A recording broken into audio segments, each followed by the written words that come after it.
Hello and welcome to the Football Parliament podcast, your one-stop destination for all your football debates, opinions, and discussions. Today, I'm joined by two Chelsea fans here, Chirag and Tarish, as we do the preview for the FA Cup final between Leicester City and Chelsea. What do you guys think about it, Chirag? We are in Wembley, right? Finally.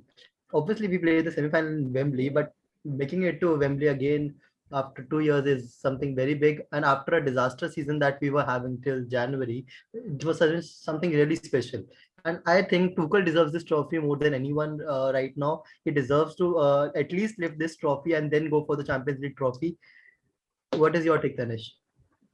Yeah, I think this season there's been a lot of ups and downs in terms of Chelsea, and when it comes to the FA Cup and Chelsea, we've been consistent fairly, but crossing that final hurdle, that final match always been a problem. And like last year, we lost to Arsenal in the most disastrous circumstances, and it was such a difficult loss to take because number of bad decisions, and Arsenal were just dragged through by Pierre-Emerick Aubameyang, and Chelsea's defense was as always frustrating. There was no motivation, blah blah blah blah. But I think under Tuchel we've come a long way, and I'm actually backing us to win this final. I'm going with a 2-0 score because we are looking really good. Yes, we had that loss recently against Arsenal, but when you compare the two teams, we have the edge over them, and I think we know how to play the three at the back formation much better than them. So I think that will definitely give us an upper Okay. Definitely. One more stat I would like to highlight. In my previous pod, also we did highlight this fact that Premier League this time has been so competitive that if you see the current top four, everyone could end up with a title and the top four spot. If Leicester would have to win the FA Cup, Chelsea go on to win the Champions League, City go on to win the obviously they have won the Premier League, and Man U wins the Europa League. Everyone will be having a title under their name alongside the top four. So this winning the England English Cup, where most competing teams are fighting, this really means something very big. And playing it in at Wembley also makes it very special, according to me. So, will do you think that Thomas Tuchel will be treating the FA Cup final as sort of a Champions League preparation for Chelsea? Given the fact that they've currently started to rest a lot of the important players such as Mason Mount and Christian Pulisic, who do you feel like is not going to play throughout these big names? Yeah, for me, I think Kai Havertz won't start. I don't think Kai Havertz will start. I think instead of him, Timo Werner will come in. The attack, I feel, mostly will be Hakim Ziyech, Timo Werner, and Christian Pulisic. Mason Mount just in behind. That is how generally Tuchel rotates the squad. Somewhere when players are not firing, he will push them out and pull them back in when he feels that they should be given a chance. And Timo Werner has been one of the fairly consistent strikers that we've had this season. So I definitely feel that Kai Havertz will miss out. And I agree, like Tanish, we have been going for three in the attack. But what I have seen from Tuchel from the last month or so is that he has found a formula with Pulisic, Mount, and Havertz, and he has found a formula with Mount, Ziyech, and Werner. Ziyech and Werner complement each other very well with the pace and the runs they make, while Kai Havertz, Pulisic, and Mount are so well with their passing. That they open up defenses with their great passing or the agility all three of them have. So according to me, it is either going to be Timo Werner and Ziyech, and it looks more likely considering how Kai Havertz and Pulisic were performing against Arsenal. And obviously, they will be rested. We will be having match in less than 2 days or 3 days. So they will definitely be rested. So Ziyech and Werner will be coming in, and Mason Mount has to start. It is not even an option if he is benched or not. And I think he will take this very seriously because Chelsea board only demands one thing, and that is trophies. He has also mentioned that I am here to win trophies, not to reach the finals. That is an interesting take on it. But speaking The of internet. Chelsea's, okay, it'll be fixed in a bit. But Yeah, speaking of Chelsea's attack, well, let's look at a little bit at Leicester City's defensive side. You have the likes of Wilfred and Ndidi, Ricardo Pereira. You have the likes of Wesley Fofana and Johnny Carglass Evans. Soyuncu. And yeah, and alongside Kasper Schmeichel in goal. So do you feel that since Chelsea Arsenal's performance, we saw that Chelsea hit the crossbar a few times. They got very unlucky with most of their shots. So, facing a stronger defense, how do you think they're gonna play? How do you think people like Timo Werner, Kai Havertz would fare? I think, to be very honest, one thing that I've seen from Leicester is that when they like to keep the ball, generally, that is something that Brendan Rodgers has always adhered to. They like to keep the ball, but their one weakness is counter attacks, and we generally like to play counter attack against the bigger teams. Yes, we try to keep the ball. Yes, we try to play out from the back, but generally, our most potent attacks are mostly from the counter attack. So, and when you've got forwards such as Timo Werner, Hakim Ziyech, and Mason Mount just in behind you, you have the world at your feet. You can just open up defenses. And I think Leicester's defense is not well equipped against a counter attack. They don't go for a counter pressing system.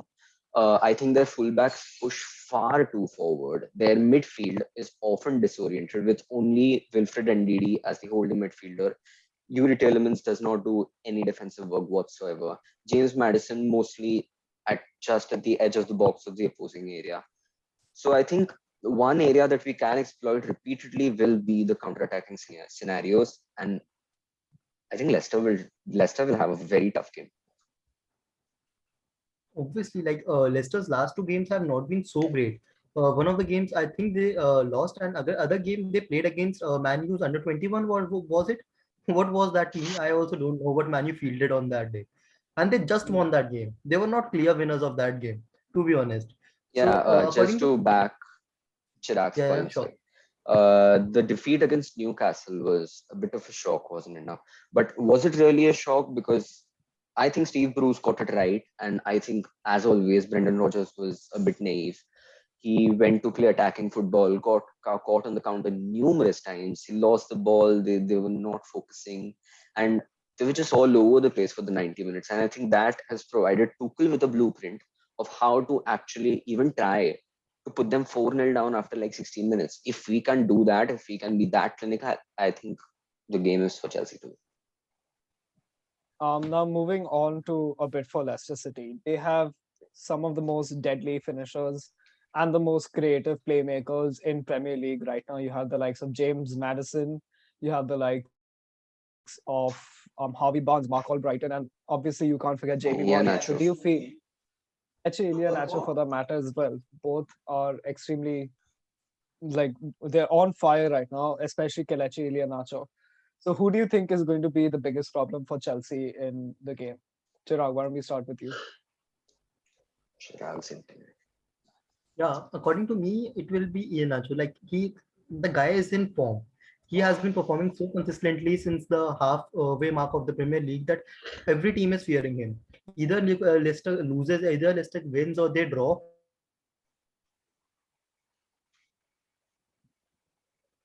Okay, we'll get back to Chirag. He's lagging a bit. What about you, Tanish? Why don't you tell us who you think will Yeah, be I the biggest think problem? I agree with Chirag on this point that Iheanacho will be the main threat when it comes to the attack. I think Madison is not in the best vein of form, and I think Vardy too. He's showing signs of slowing down. We know he's evergreen. We know how good a striker he is, but he's generally pushed out to the wide when he's nowadays because Iheanacho is occupying more of that central position. They work well as a pair, but I think Iheanacho definitely being the better finisher at this moment, being the one with the most goals, I think 15, 16 goals this season.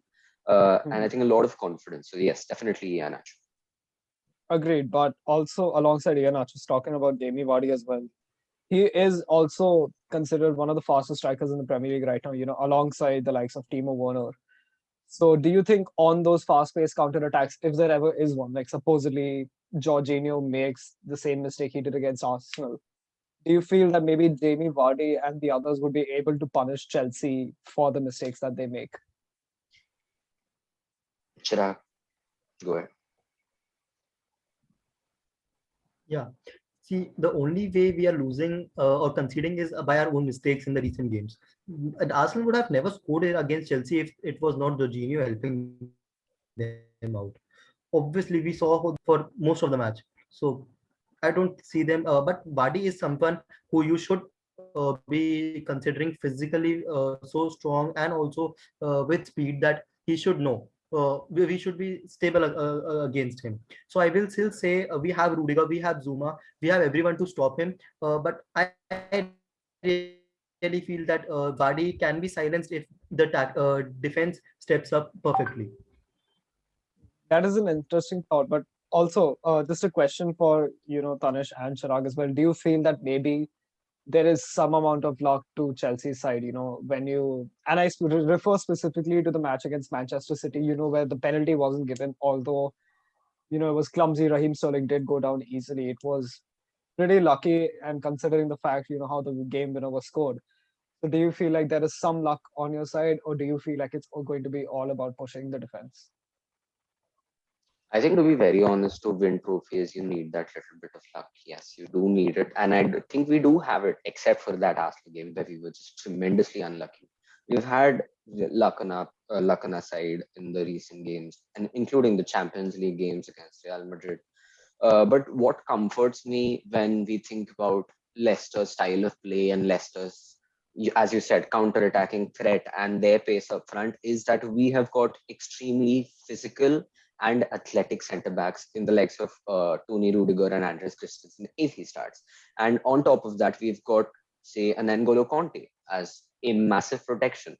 So against pace. So if we deploy our counter pressing strategies perfectly, I don't think Leicester will score from a counter attacking scenario. Also, just another question, which I feel like is a bit pertinent to ask. Olivier Giroud hasn't played the past few games for Chelsea.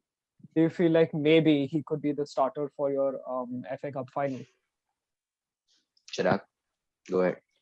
See, Giroud is definitely the experienced guy, and one should rely on experience in big matches. Obviously, this is one of the biggest matches of our season, but I do not see us going with Giroud, to be honest, because Tuchel does not trust Giroud in big matches, and he has not thrown up Giroud in big matches. We have seen that by Lampard, that Lampard has done that in past, but not Tuchel. And according to me, he trusts Timo Werner and Ziyech so much that he knows that they will get the job done for him, and they are not going anywhere without scoring. So Giroud could be a super sub if we have to put crosses in, but not definitely going to start, according to me. What about you, Tanish? Do you feel like Olivier Giroud might have a chance of starting the FA Cup final? Actually, if considering the fact that this final is taking place immediately after the group stages of the Champions League, yes, maybe. But after what has happened in the past few months, after the attacking combinations that Tuchel has found, I don't think Giroud has a chance to start. Yes, he might come on as a super sub, but what I'm afraid when it comes to Giroud is that his movement up front, yes, it's good, but it's slow, first of all. And that does not typically favor the Tuchel side of attacking. But on the other hand, he does not work particularly well in that two striker system that Chelsea like to play with generally. Yes, he's good at link up play, but sometimes it's not easy to link up play against three at the back. And I think definitely Tuchel will not start Giroud for sure. But yes, as an impact sub, I will say an 80-85% chance of him coming on if we are say trailing 1-0 or 2-0 or 2-1 or something. But apart from that, no. So on that note, we're gonna move Let's move to to the combined 11. So okay, is the screen visible for you? No. No. Kumar has started screen sharing. Yeah, by the time I just mentioned, like, I think now Tuchel has the chance to come back. Like, we have seen this Chelsea going down in Tuchel's reign as well. We did not perform very well against 0-0 in against Leeds. Then we had a very bad game against West Brom. But we saw how this team comes back. When we all know that a bad game in Arsenal has already been played, so I think this game is definitely going to be a mind-boggling game, and you have to see how Tuchel goes with it. Yes, we can say almost that Chelsea lost at the perfect time because Yeah, this exactly. comes before a very crucial run of fixtures, and losing just before a final is the perfect wake up call that you just can't get overconfident no matter how in form you are. And I think I'm actually happy that we lost because we needed that wake up call. We can't play like that in the final. So yeah, that's it. So moving to the combined 11, it's going to be a standard 4-3-3 as per all the formations. So in the goalkeeper position now, Thomas Tuchel had stated that Kepa would be starting instead of Edouard True. Mendy. So between Kepa and Kasper Schmeichel, who do you think is the better goalkeeper? Yeah, I'm going Kasper Yes. Schmeichel. Kasper Schmeichel. Okay. What about Kepa you, has Siva? not done something very wrong this season, but definitely Kasper Schmeichel is the first choice for Leicester, and they are performing decent enough. So I think Kasper Schmeichel should be in the team over Kepa. I think more than anything, forget the agenda that we all have as Chelsea fans or whatever. Like some people dislike him, some people don't really blame him. But when it comes to Kasper Schmeichel, I think he's much more of a leader and he's much more commanding in the box when it comes to crosses to deal with or something like that as compared to Kepa. So yes, definitely Kasper Schmeichel. Moving on to the right back, I personally make a case for Reece James over Gerald Azpilicueta to start, purely because of Reece James' form in the last few games. He's been absolutely phenomenal. And again, referring to the game against Manchester City, he was absolutely able to destroy Benjamin Mendy, who was our Benjamin game. Mendy. So, what do you Until guys is think? Do you he? think Reece James? Chirag? Yeah, oh, definitely these James. Yeah, I think no arguments here. Reece James is, I think, considerably better than say the likes of Ricardo Pereira or Timothy Castagna. To be very honest, Reece James is in the better vein of form, and he has found his place. He's found his feet in Tuchel's side, and Tuchel trusts him. To be very honest, he has that problem with his pace a little bit, but his positional sense, his tackling, his passing, his crosses. I like a lot of what I see from these James. And I think, yes, definitely these James in the starting right back role. Moving on to our centre back pairing. Chirag, who do you think should be the two centre backs for this combined 11? According to me, first of all, Antonio Rudiger picks himself on form because last game we saw against Arsenal when Chelsea were not well, Chelsea conceded the goal. We all know it was Jorginho's mistake, but we do not highlight the fact that Zuma was not in his place so True. that Jorginho could play the pass to him. So Zuma has been a victim of wrong passing, and maybe Antonio Rudiger plays so well that we cannot infer that from his game when he is present on the pitch. So according to me, Antonio Rudiger makes the left centre back role, and right centre back I will go for Johnny Evans. Uh, just because when we Johnny saw Evans is against injured, Chirag. Evans no, I is think injured. he is back. I think he No, is no, back. he's injured. Is he? No, he isn't. Then it has to be Fofana according to me. Because I Yes. just don't want to go for a centre back pairing from Chelsea. I will go for Fofana. That guy has obviously stepped up. Soyuncu is so out of form. He was making so many errors in recently. So I cannot go with Soyuncu. I just want to go with one from each club, and then that will be Rudiger and Fofana. What about you, Tanish? Yeah, I think spot on. I think Rudiger is just, I think he's Chelsea's best centre back at the moment. And I would like to argue with anyone who's against me. But apart from that, I think I'll go with Wesley Fofana over, say, a Kurt Zouma or a Thiago Silva, simply because Fofana is, how should I put this? There is real quality there. And more often than not, he has performed in the big games. I've seen him do very well against the big clubs. So I think, yes, definitely Fofana in the combined level. That is quite interesting because the last time we made a combined 11, Thiago Silva was one of our centre back pairing. So it's quite interesting to see, Antonio Rudiger being chosen over. Is there any specific reason why you choose Antonio Rudiger over here? Yeah, This is just quality. I'll say why Chelsea because is just quality. Rudiger's forms under Tuchel has been absolutely phenomenal. I think the two games that we have lost under him, as both not included Rudiger. Rudiger is not playing in that team. And he brings a real solidity to the back line. I mean, his tackling, his pace, the way he reads passes, his interceptions, his passing is also actually very underrated. His long balls, his technique on the ball, and he's genuinely a good defender. And I think I've always believed that Rudiger was a good defender, and I don't know why he was frozen out completely under Lampard, given his defense was always a bit wobbly. But I think that Rudiger is proper underrated, and I would pick him ahead of Thiago Silva simply because I feel that he's more athletic and more desirable in modern football than, say, a Thiago Silva. I'll just add the runs also he makes. Like Chelsea is exploiting spaces with the Yes, help of Rudiger. ball If you progression. do not know, the one person who is taking ball from Chelsea's box to the mid line is Rudiger in open spaces. So True. according to me, and maybe he was dropped in a back four because he's not such a good defender in a back four, according to me, as Thiago Silva will be. So according to me, he was. But if we are going with for an ideal lineup and on form, Rudiger picks himself over Thiago Silva. Okay, now moving on to the left back. Leicester City's James Justin hasn't been the best left back. Yeah, Neither he's had has an Luke. ACL. He's had an ACL, yeah. But speaking of left back, I think the only clear answer here is Ben Chilwell. I Yeah, true. mean, Yeah, no he other has mitzvah. been his first season at Chelsea was pretty lucky, but a Champions League final and an FA Cup final seems to be a pretty decent season for him considering it's his first. Now Yeah, and moving he's on, had like 12 goal contributions this season, so not bad for left And back. he's against his old team, and agreed. he's going against his old team. He Yeah, cannot Um, win added this. motivation. moving on to the three center mids. Tanish, why don't you give us your first pairing of the three? Yeah, I think again, I'm as always, I want to balance in my side, so I'll go with the 6, an 8, and a 10. So obviously, my defensive midfielder will be Conte ahead of anyone.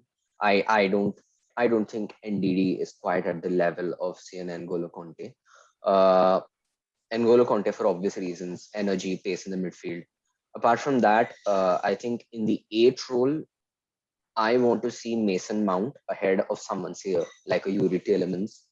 I Mason Mount over Tielemans simply because work rate industry, and I think technique is very very close to the level of say a Yuri Tielemans, and his attacking threat is more than say Yuri Tielemans. And on the other hand, for a number 10, I will go with James Madison for sure. I mean, I've always been a fan of Madison. Yes, he's not the most consistent, but when he's at the top of his game, I think he's unstoppable pretty much. His creative prowess is something which is deadly. His finishing, his late runs in the box is something which is very underrated. But I think unless he finds some consistency, he will struggle throughout his career. But for this combined level, definitely James Madison in the number 10 role. So your midfield three are Mason Mount, James Madison, And Golo Conte. and N'Golo Conte. What about you, Chirag? See, rather, I will not take James Madison. That will come as a surprise for many, but because I have seen Tielemans and Madison play. For me, right now, Tielemans is more important for Leicester City than James Madison is. They are even benching him for games on and off, and Jose Perez is putting himself in the role very well, according to me. But I will obviously Madison is a better player, but I will push Mason Mount as the number 10, and I will go for Tielemans as number 8, alongside N'Golo Kante as the sitting six. Okay. Rishabh break the tie. Yeah. To be frank, I do agree with Mason Mount being there. James Madison and Yuri Tielemans, I do agree with Chirag, but what I don't feel like I agree with is N'Golo Kante being the center defensive midfielder because currently in form, excluding the Champions League matches, Wilfred Ndidi has been the one to save Leicester from probably one of the worst counter attacks they could face from the biggest teams this season. Primarily the match against Manchester United. Yes, Leicester did get lucky, but Wilfred Ndidi commanding that midfield has been absolutely instrumental. Like I do agree, yes, N'Golo Kante is way better than Wilfred Ndidi, but currently I feel defensively Wilfred Ndidi is way more important to the team than N'Golo Kante is to Thomas Tuchel's Chelsea. What do you guys think? I just read that Madison will be benching. Rogers will be benching Madison for the game for this game, starting game. Wow. So who will he start? Dennis Pratt? Who will he start in I that don't say midfield? Iose Perez, correct. yeah, In the number 10. again Jose because Perez is I think more of a he's not right doing. winger, if I'm not wrong. But he sits as a number 10 nowadays with Inako and Badi as two other top. Just behind. So I do agree that Yuri Tielemans will start over Madison. But the defensive midfielder, there's both of you have gone for N'Golo Kante. Yeah. Does anybody feel like, Wilfred and Didi might be a bit more important?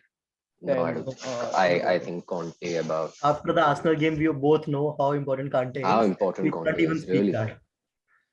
Okay, that is fair. That is fair. He goes so Um, unnoticed. It's crazy. Anyway, moving on. moving on to our front three, I personally believe that the attacking 11 should be Christian Pulisic on the right, Kelechi Iheanacho on the strike, and this may come as a surprise, by Hakim Ziyech on the right wing. I feel like, as a cam, he is deadly, but on the right wing or playing inverted, I feel like he could be a bigger threat than he would be at the center. What do you think, Chirag?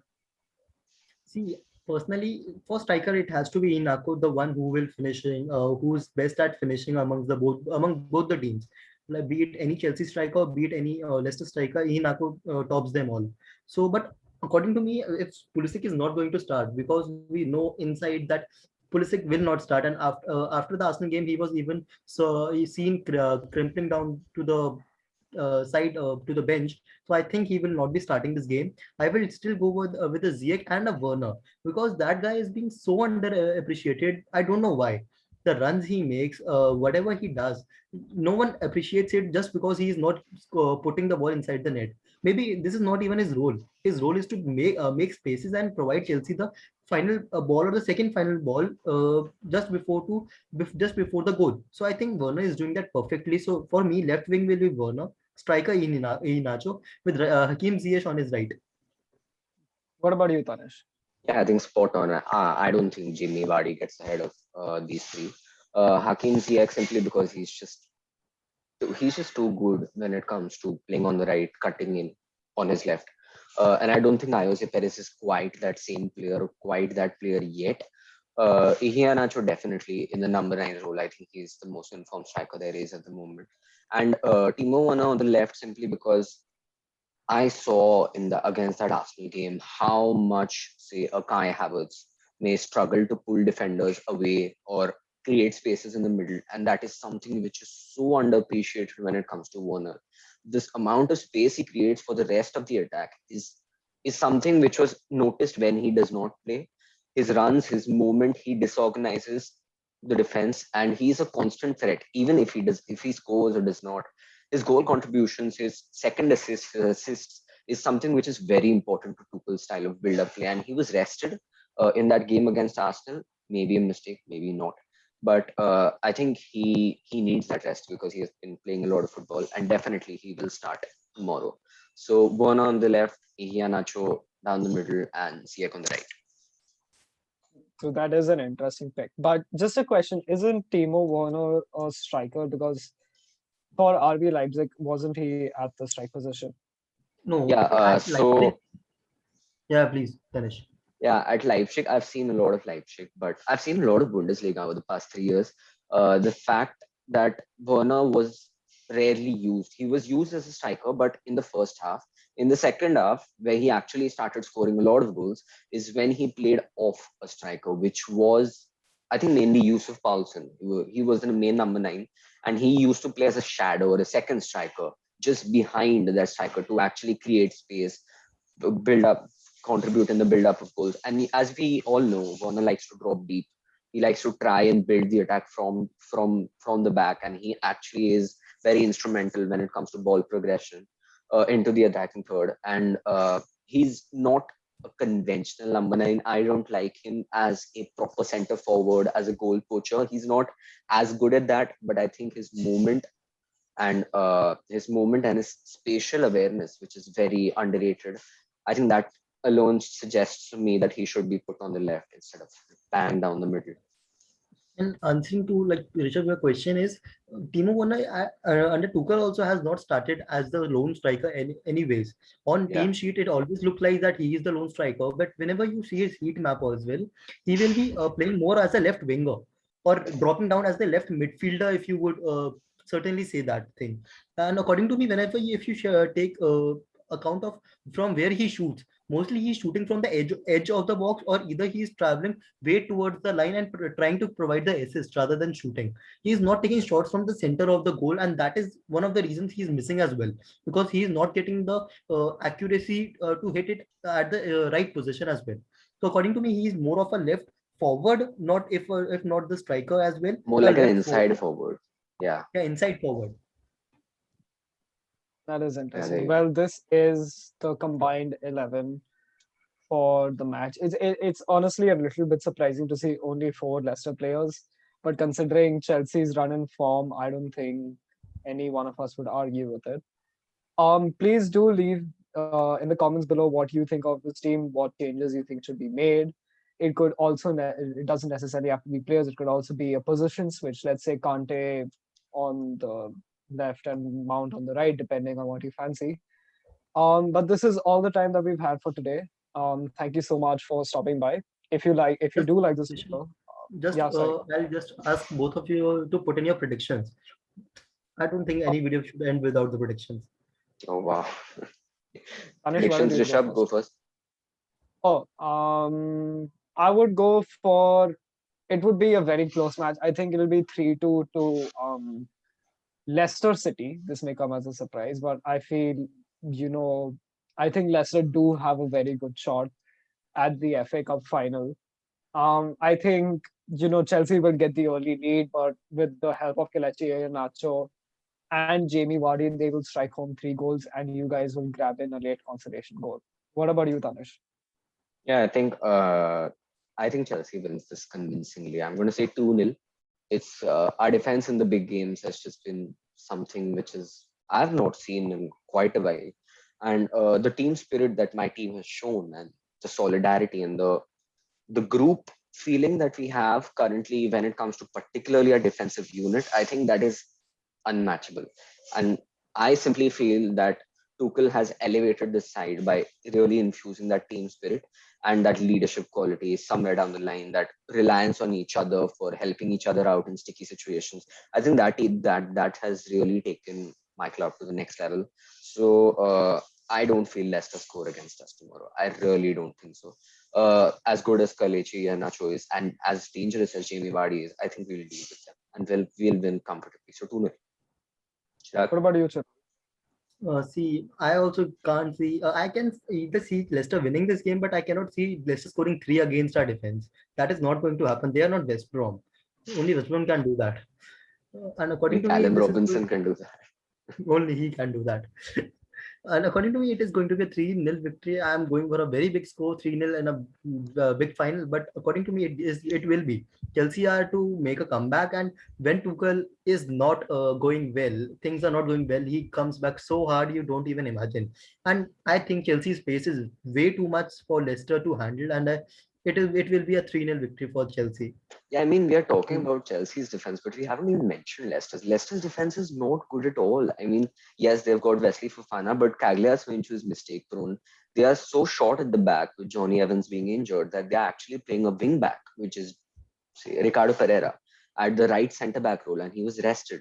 But that's not a good defense, and they don't Last deal four with games, counter 8 goals attacks well. conceded. Yeah, exactly. Their midfield does not help them out at all. Yes, NDD does. But apart from those four or those five, basically, I don't think they have a very good defense. And compared to maybe Chelsea's movement up front, which is very fluid, yes, we don't do well in front of goal, but we do create chances. We have started creating chances regularly, at least 3 chances per game. And I do think that we will win this game comfortably. So, And 2-0. just adding, Chelsea will win this game because to repeat 2012, we need to secure the FA Cup as well. In 2012, we did that, Finish. They do. So, They do. Rishabh, obviously, we are doing that as well. Yeah, that's what I'm kind of scared of the football too, especially that everything actually lined up for Chelsea this year. It's honestly kind of scary, before the Champions League final.